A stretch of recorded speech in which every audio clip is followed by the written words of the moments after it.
ഹിന്ദി ഹൃദയഭൂമിയിൽ കോൺഗ്രസിനും ഗാന്ധി കുടുംബത്തിനും ഏറ്റവും അധികം സ്വാധീനമുള്ള മണ്ഡലങ്ങളാണ് യുപിയിലെ അമേഠിയും റായ്ബറേലിയും. ഇവിടങ്ങളിൽ തിരഞ്ഞെടുപ്പ് പൂർത്തിയായതോടെ ഇരു മണ്ഡലങ്ങളിലും വിജയക്കൊടി പാറിക്കും എന്ന പ്രതീക്ഷയിലാണ് കോൺഗ്രസ് ദേശീയ നേതൃത്വം. കഴിഞ്ഞ തവണ അമേഠിയിൽ സ്മൃതി ഇറാനിയോട് തോറ്റതിന് പിന്നാലെ റായ്ബറേലിയിലും തോൽക്കുന്നത് രാഹുലിന്റെ രാഷ്ട്രീയ ഭാവിയെ തന്നെ ദോഷകരമായി ബാധിക്കുമെന്നതിനാൽ സർവ്വ കരുത്തുമെടുത്താണ് ഇക്കുറി കോൺഗ്രസ് പോരിനിറങ്ങിയത്. രാഹുൽ ഗാന്ധി മത്സരിച്ച റായ്ബറേലിയിൽ വൻ ഭൂരിപക്ഷത്തോടെ ജയിക്കാമെന്നാണ് പാർട്ടിയുടെ വിലയിരുത്തൽ. അതേസമയം BJP സ്ഥാനാർത്ഥി ദിനേശ് പ്രതാപ് സിംഗ് കോൺഗ്രസ് കുത്തക പൊളിച്ച് മണ്ഡലം പിടിച്ചെടുക്കുമെന്ന വാശിയിലാണ്. സ്വാതന്ത്ര്യ ലബ്ധിക്ക് ശേഷം 3 തവണ മാത്രമാണ് കോൺഗ്രസ് റായ്ബറേലി നഷ്ടമായത്. 1977, 1996, 1998, 2004 80 മണ്ഡലങ്ങളുള്ള യുപിയിൽ ഇപ്പോൾ കോൺഗ്രസിന്റെ കൈവശമുള്ളത് റായ്ബറേലി മാത്രം. അതുകൂടി പിടിച്ചെടുത്ത് UP അടക്കി വാഴാനാണ് BJPയും യോഗി ആദിത്യനാഥും കിണഞ്ഞ് പരിശ്രമിക്കുന്നത്. എന്നാൽ സമാജ്വാദി പാർട്ടിയുടെ പിന്തുണ റായ്ബറേലിയിൽ ഗുണം ചെയ്യുമെന്നാണ് കോൺഗ്രസിന്റെ വിലയിരുത്തൽ. റായ്ബറേലി ലോക്സഭാ മണ്ഡലത്തിൽ ഉൾപ്പെട്ട 5 നിയമസഭാ മണ്ഡലങ്ങളിൽ 4ഉം SP-യുടെ പക്കലാണ്. മണ്ഡലത്തിൽ ഗാന്ധി കുടുംബത്തിനോടുള്ള സ്വീകാര്യതയും രാഹുൽ ഗാന്ധിയുടെ സ്ഥാനാർത്ഥിത്വവും ജയമുറപ്പിക്കുമെന്നാണ് കോൺഗ്രസ് വൃത്തങ്ങൾ ചൂണ്ടിക്കാട്ടുന്നത്. രാഹുൽ ഗാന്ധി 101% ജയമുറപ്പിച്ച മണ്ഡലത്തിൽ ഭൂരിപക്ഷം 4 ലക്ഷത്തിനപ്പുറം കടത്തുകയാണ് ലക്ഷ്യമെന്നവർ പറയുന്നു. 2019 രാഹുലിനെ പരാജയപ്പെടുത്തി BJPയുടെ സ്മൃതി ഇറാനി പിടിച്ചെടുത്ത അമേഠിയിൽ ഇക്കുറി രാഹുൽ മത്സരിക്കാത്തത് പ്രവർത്തകരെ നിരാശരാക്കിയിട്ടുണ്ടെങ്കിലും ജയിച്ചു കയറാനുള്ള സാധ്യതയുണ്ടെന്നാണ് കോൺഗ്രസ് നേതൃത്വം വിലയിരുത്തുന്നത്.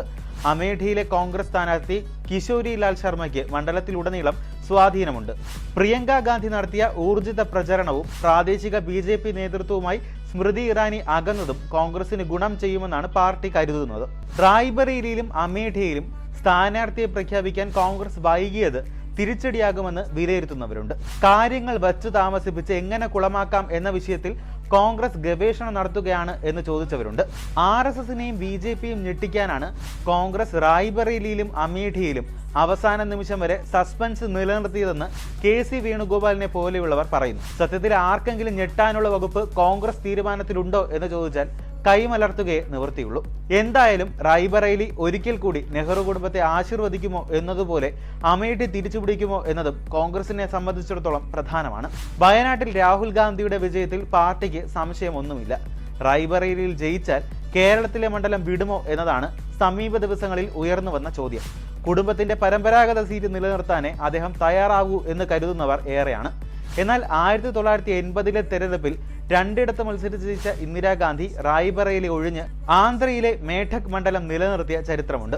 1999 2 സീറ്റിൽ മത്സരിച്ച സോണിയാഗാന്ധി കർണാടകയിലെ ബെല്ലാരി ഒഴിഞ്ഞ് അമേഠി നിലനിർത്തിയ ചരിത്രമുണ്ട്.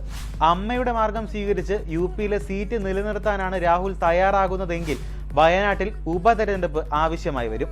റായ്ബറേലിയിൽ തോൽവിയാണ് ഫലമെങ്കിൽ അത് UPയിലെ കോൺഗ്രസിന്റെ ശേഷിച്ച അടിത്തറ കൂടി ഇളകിപ്പോയി എന്ന് തെളിയിക്കുന്നതുമാകും. ദേശീയ തലത്തിൽ ശക്തമായ തിരിച്ചുവരവ് നടത്തണമെങ്കിൽ UPയിൽ കാലുറപ്പിച്ചേ കഴിയും. അതിന് കോൺഗ്രസിന് സാധിക്കുമോ എന്നതാണ് ഈ തെരഞ്ഞെടുപ്പിലെ ചോദ്യം. കൂടുതൽ വീഡിയോകളുമായി ഞങ്ങളെത്തും. അതെല്ലാം മിസ്സാകാതെ കാണാനായി സബ്സ്ക്രൈബ് ബട്ടണിലെ ഓൾ ഓപ്ഷൻ മറക്കാതെ ക്ലിക്ക് ചെയ്യുക.